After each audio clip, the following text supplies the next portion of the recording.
I stopped paying for everything on a Tuesday, and by Friday, I was legally dead to my own son. That sounds dramatic, I know, but that is exactly how long it took for the mask to slip off. 3 days. 72 hours. That was the shelf life of my family's love for me once the credit card got declined. It didn't start that way, though. It never does. It started with the barbecue. It was Labor Day weekend, and the humid Florida heat was sticking to my shirt like a second skin. I was standing over the grill in my son Jason's backyard, flipping burgers that I had paid for on a grill I had bought him for his birthday 3 years ago. The smoke was stinging my eyes, but I didn't move because if I stepped away, the meat would burn, and then my daughter-in-law, Courtney, would make that little passive-aggressive sigh she does. You know the one. It is a sharp intake of breath through the nose, like she is smelling something rotten, followed by a tight smile that doesn't reach her eyes. Jason was inside watching the game with his friends. Courtney was sitting on the patio furniture, the expensive wicker set with the beige cushions that I had put on my Visa card last summer because she said it was crucial for her mental health to have a nice outdoor space. She was laughing with her friends, sipping a White Claw, looking cool and relaxed while I sweated over the charcoal. My grandson, little Davy, ran past me with a water gun. "Grandma, watch this," he screamed, spraying water all over the side of the house. "Careful, baby," I said, wiping sweat from my forehead with the back of my hand. "Don't slip on the wet concrete." Courtney didn't even look up. She was too busy telling her friend Sarah about their upcoming trip to Cabo. "We just really need a break," Courtney was saying, her voice drifting over the sizzling sound of the burgers. "Jason has been working so hard, and honestly, I am just burnt out. We booked the resort yesterday. It is all-inclusive." I froze. My spatula hovered over a cheeseburger. Cabo. An all-inclusive resort. Just last week, Jason had called me, his voice thick with stress, telling me they were short on the mortgage payment this month because the car needed new brakes. He sounded so desperate. He said, "Mom, I don't know who else to ask. You know I wouldn't ask if I didn't have to." I had transferred $2,000 into his account within 5 minutes. I didn't even think about it. That is what mothers do. We fix things. We fill the cracks so our babies don't fall through. I had canceled my own dentist appointment to make sure I had that buffer in my checking account. And now they were going to Cabo.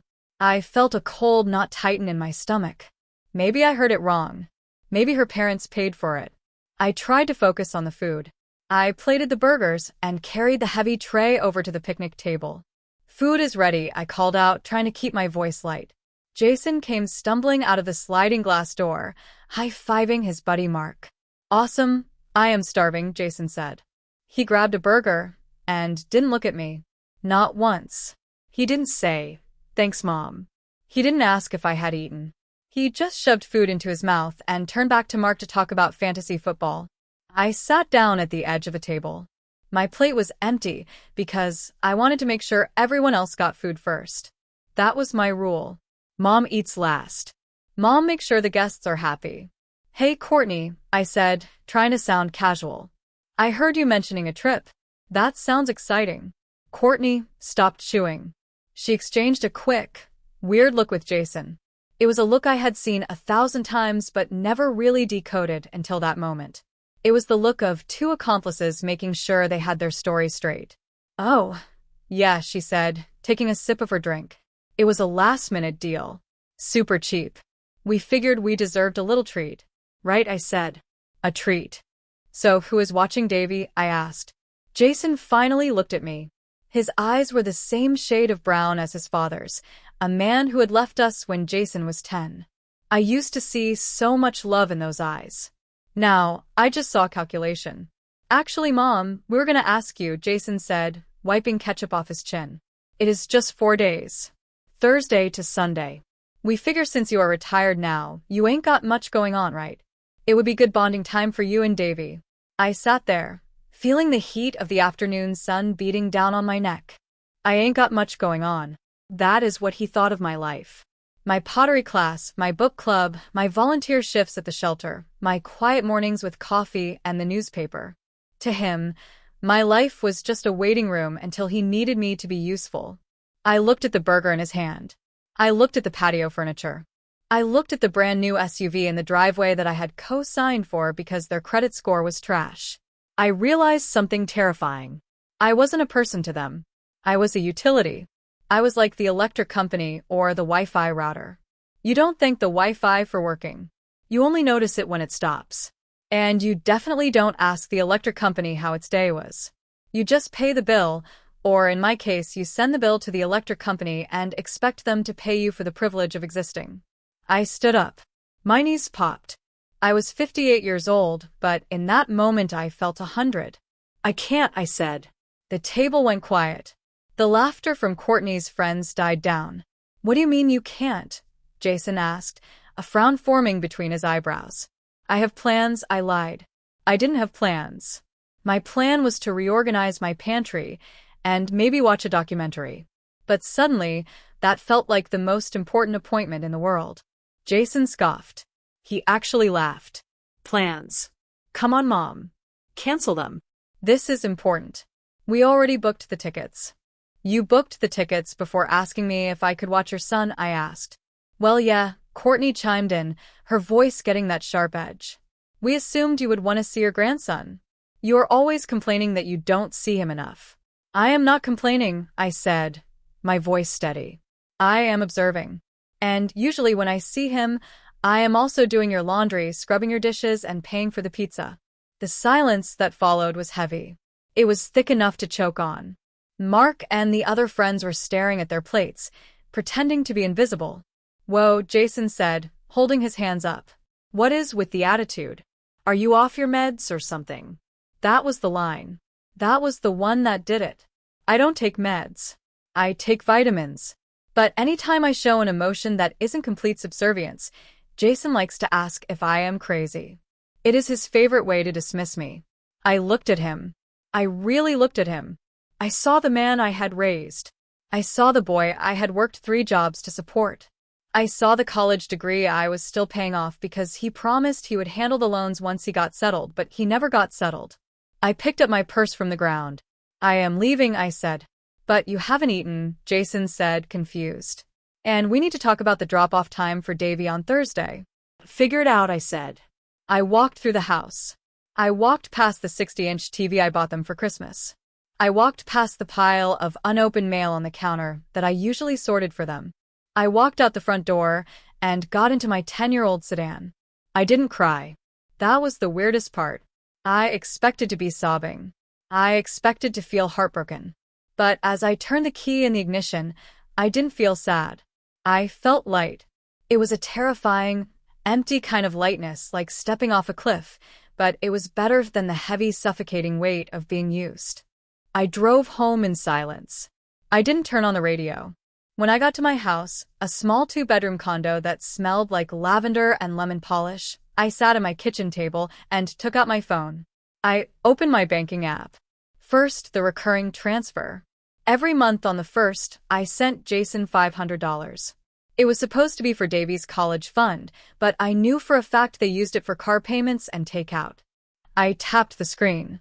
Cancel. Next, the streaming services. I paid for the family plan on everything. Netflix, Hulu, Disney+, HBO. I went through them one by one. Changed password.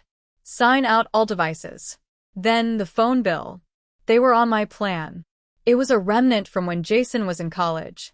I was paying $200 a month for their unlimited data. I called the provider, right there on speakerphone.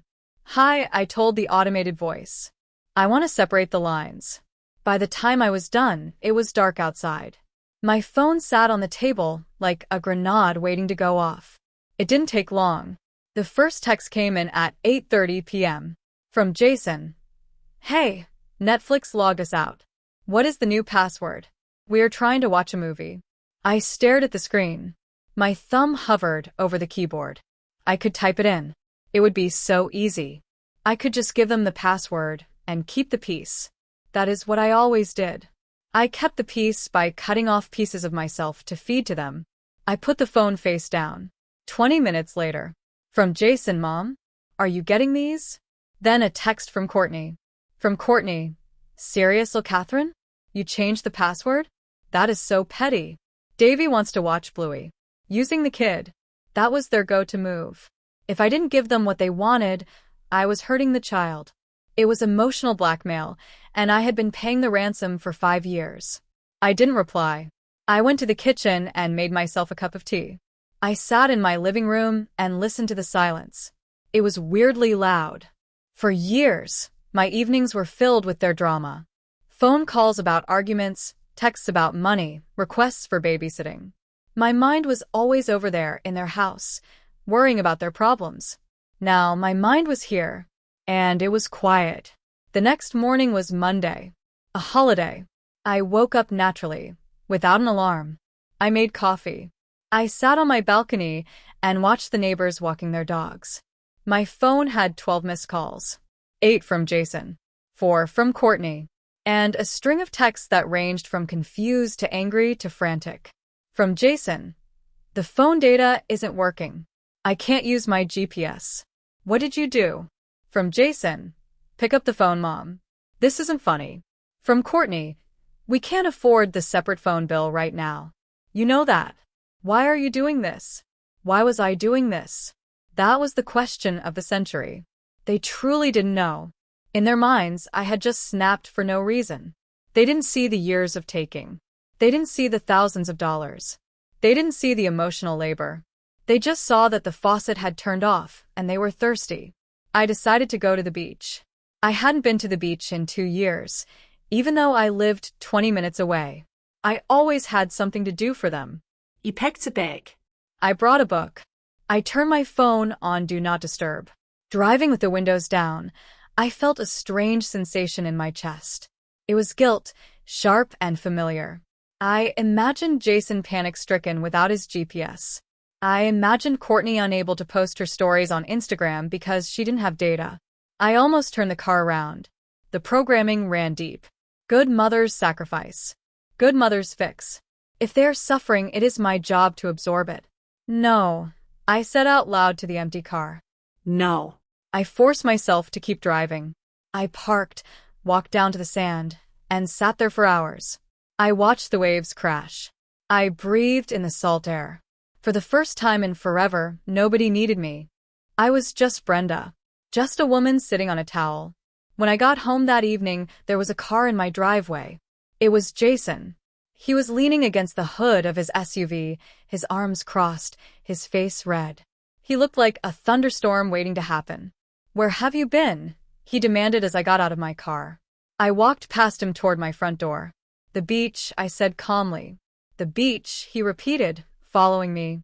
"You went to the beach while our lives are falling apart?" I unlocked my door and turned to face him. He looked so big. He was 6'2", broad-shouldered. A grown man. But he was looking at me with the petulance of a teenager who just got grounded. "How are your lives falling apart, Jason?" I asked. "The phone bill," he shouted. "They want a deposit to start a new line because our credit is bad. And the streaming stuff. And the transfer didn't hit today. The mortgage is due tomorrow." "I know," I said. "You know," he asked, his voice cracking. "So you did it on purpose. You're trying to screw us over." "I am not trying to screw you over," I said, leaning against the door frame. "I am just stopping." "Stopping what?" he asked.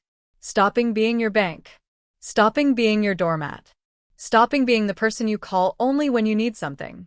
He laughed, a harsh, disbelief sound. "Oh my God. This is about the vacation, isn't it? You are mad we didn't invite you to Cabo." I shook my head slowly. It wasn't about Cabo. Cabo was just the wake-up call. "Go home, Jason," I said. He stepped closer, invading my space. He used to intimidate me when he got like this. He knew I hated conflict. He knew if he got loud enough, I would cave just to make the noise stop. "I am not leaving until you fix this," he said. "Transfer the money. Turn the phones back on. Stop acting like a child." I looked him dead in the eye. "Get off my porch," I said. My voice was low, but it had steel in it that I didn't know I possessed. He blinked. He had never heard me speak like that. "Excuse me," he said. I said, "Get off my porch. If you don't leave, I am calling the police." He stared at me, his mouth open. He was waiting for the punchline. He was waiting for me to apologize and ask if he wanted lasagna. I pulled my phone out of my pocket. You have 3 seconds, I said. He scoffed, but he took a step back.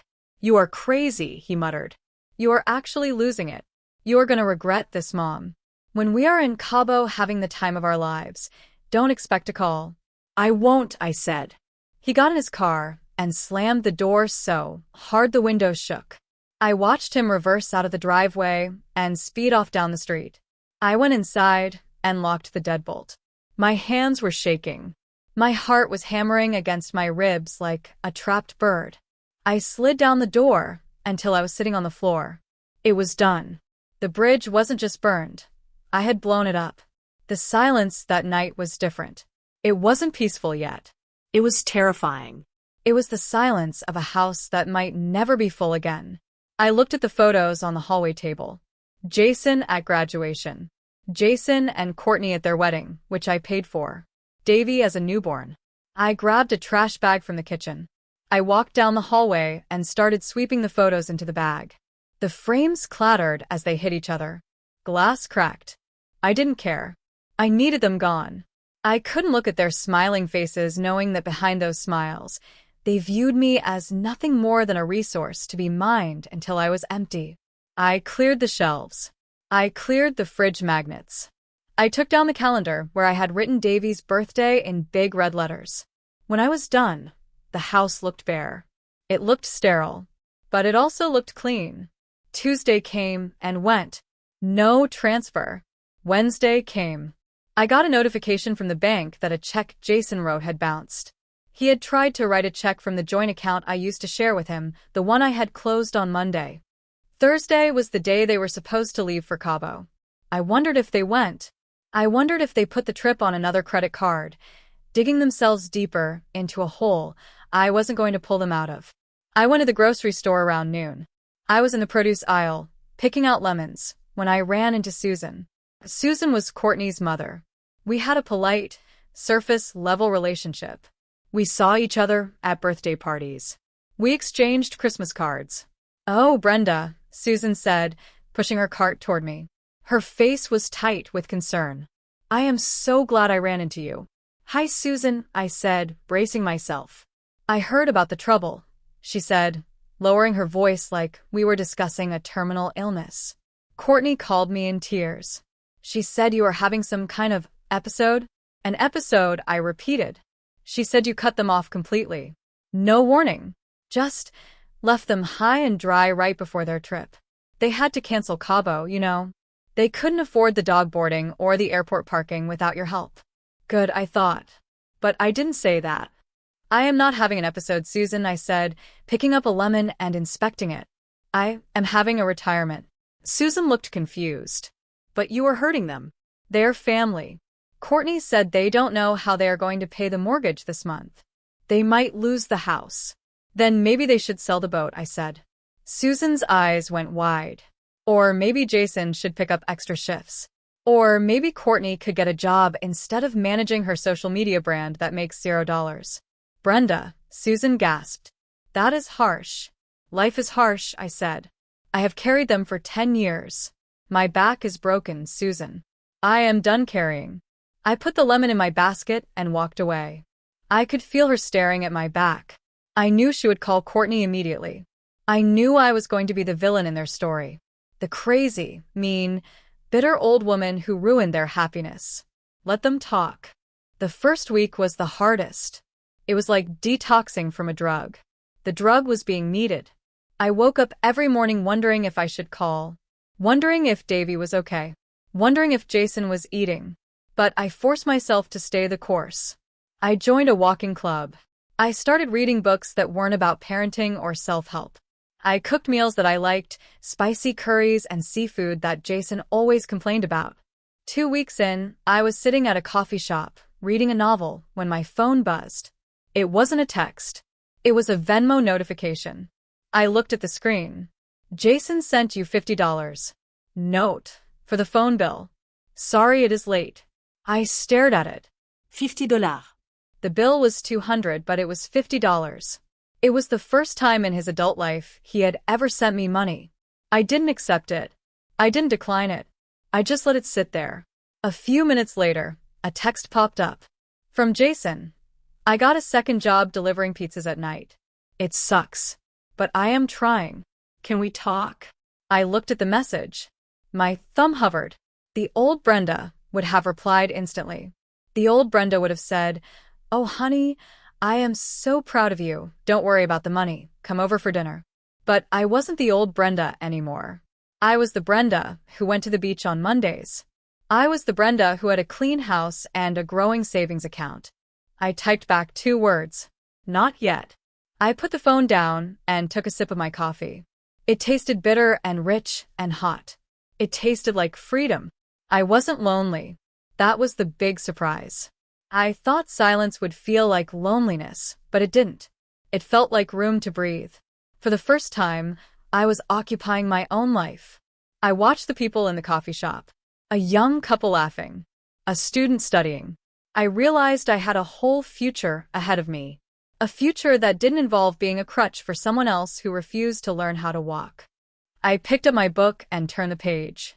The story was just getting good. The weeks turned into a month, and the silence from my end stayed absolute. I stopped checking my phone every 5 minutes. I stopped flinching when the doorbell rang. I even started taking a pottery class on Thursday nights, something I had wanted to do for 20 years, but never had the time because I was too busy raising a man who was already grown. But silence is heavy. It presses down on people differently. For me, it was a shield. For them, it was a vice grip slowly tightening around their comfortable little life. It was a Tuesday evening when the vice grip finally crushed something. I was in my kitchen, wiping down the counters when my phone lit up. It wasn't a text this time. It was a voicemail. From Courtney. I stared at the notification. Courtney never called. She texted. She DM'd. She posted vague aggression on Facebook where she thought I couldn't see it. But a phone call meant she was desperate. I pressed play.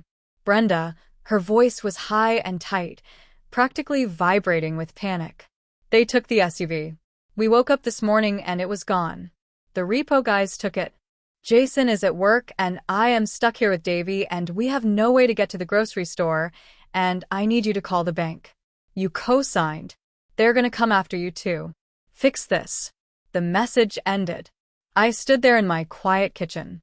The old panic flared up for a second, a hot spark in my chest. My credit. My name on the loan. They were going to ruin my credit score that I had spent 40 years building. I reached for my purse. The instinct to fix it was so strong my hands were shaking. I could call the bank.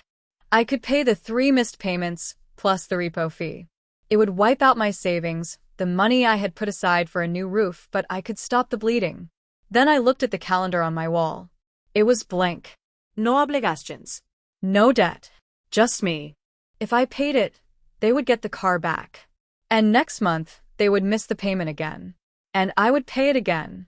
And Courtney would go back to sipping White Claws on patio furniture I paid for, laughing about how she managed her mother-in-law. I put the keys back in the bowl. I didn't call the bank. I called a lawyer. It took 2 days to get the paperwork started to get my name off their mess, even if it meant taking a hit on my credit. It was worth it. It was the price of freedom. That Friday, Jason showed up. He didn't drive the SUV because he didn't have it anymore. He drove an old beat-up sedan I recognized as his friend Mark's car. He looked terrible. He had dark circles under his eyes and he had lost weight. His shirt was wrinkled. He looked like a man who had been running a marathon in wet boots. He didn't bang on the door this time. He knocked. 3 soft, hesitant taps. I opened the door, but I didn't unlock the screen. I stood there, wiping my hands on a dish towel, looking at him through the mesh. "Hey, Mom," he said. His voice was rough. "Hello, Jason. Can I come in?" he asked. "That depends," I said. "Are you here to ask for the car back?" He looked down at his sneakers. They were scuffed. "No," he said quietly. "I know I can't get the car back. It is gone.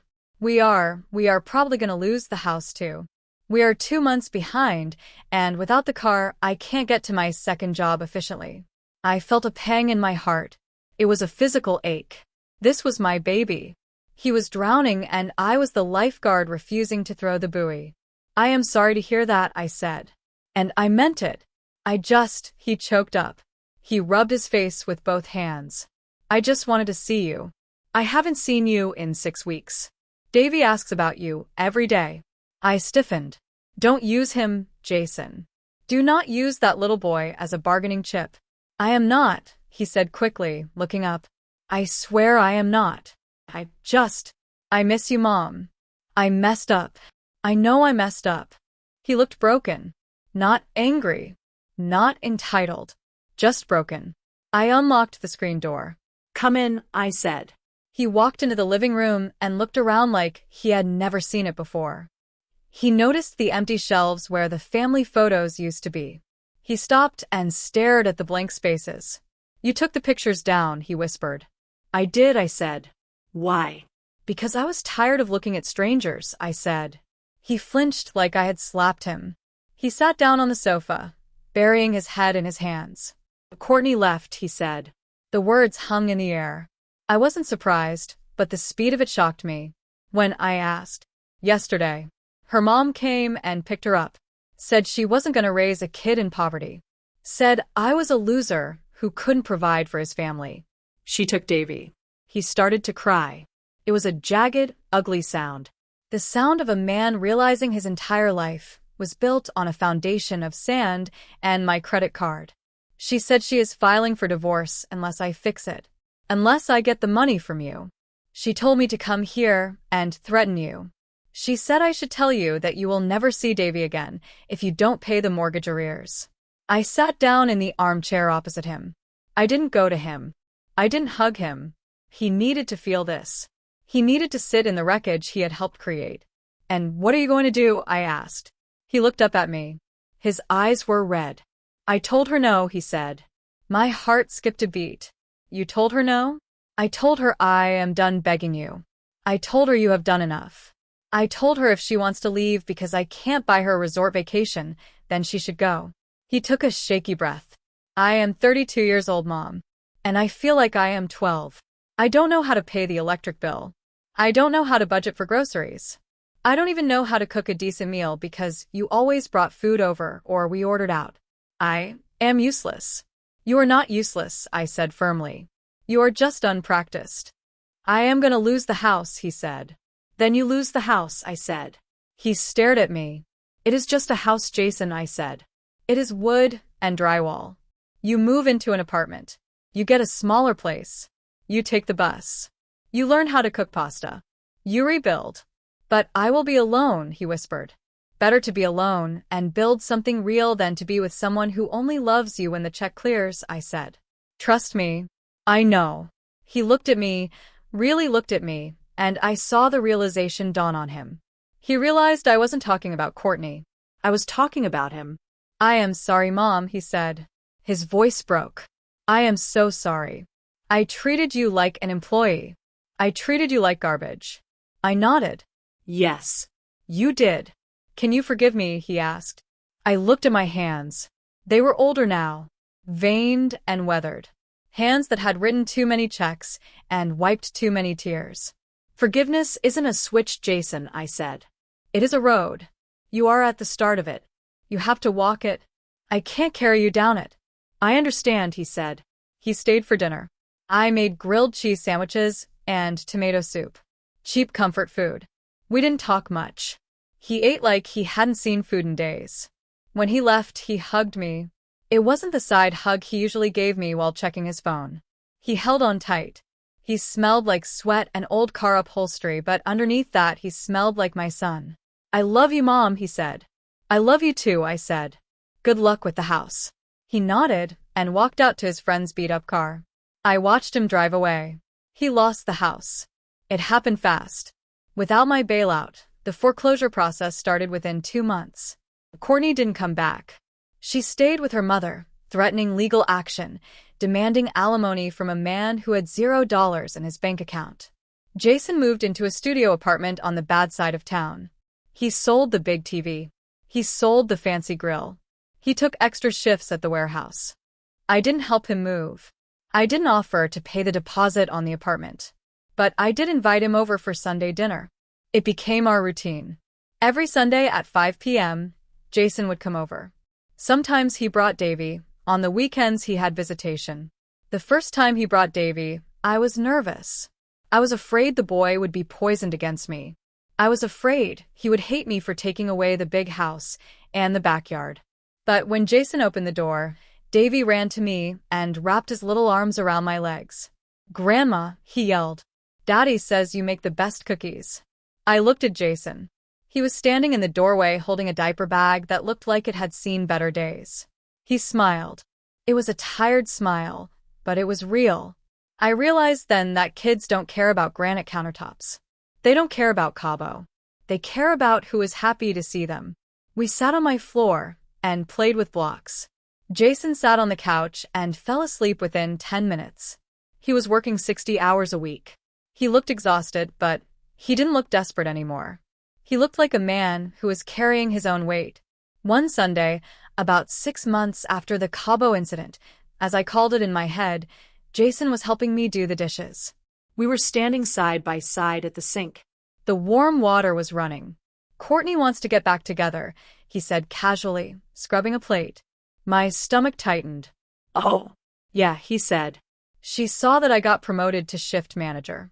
She saw that I am saving money. She says she misses being a family." I didn't say anything. I dried a glass and set it in the cupboard. This was the test. This was the final exam. "What did you tell her?" I asked. He turned off the faucet. He looked out the window at the setting sun. "I told her that I miss being a family too," he said. "But I told her that if she comes back, there is no big house. There is no SUV. There is just me, a one-bedroom apartment and a budget. I told her we cook at home. I told her my mom isn't a bank." And I asked, holding my breath. He chuckled. "She called me a cheap jerk and hung up." I let out a breath I didn't know I was holding. I smiled. "Sounds like you dodged a bullet," I said. "Yeah," he said. "I think I did." He wiped his hands on a towel and turned to me. "Here," he said. He reached into his pocket and pulled out an envelope. "What is this?" I asked. "It is $200, he said. "I know I owe you thousands. I know I can never really pay you back for the car or the wedding or the house. But I want to start paying you back for the phone bill. And the stress." I looked at the envelope. I didn't need the money. My savings were replenished. My life was comfortable. But I took it. Because he needed to give it. He needed to feel the pride of settling a debt. He needed to know that our relationship was now a two-way street. "Thank you, Jason," I said. We went back into the living room. Davy was asleep on the rug. The house was quiet, but it was a warm quiet. It wasn't empty. I sat in my chair and watched them. My son and my grandson. They didn't need my money anymore. They just needed me. And for the first time in my life, I knew the difference. I picked up my book. I was finally reading the ending, and let me tell you, it was a good one. It wasn't a fairy tale. It was better. It was real. I closed the book and looked at the black ledger I used to keep in my desk, the one where I tracked every dollar I spent on them, every resentment I held. I had thrown it in the trash months ago. I didn't need a ledger anymore. I had something better. I had respect. And that was the one thing money could never buy.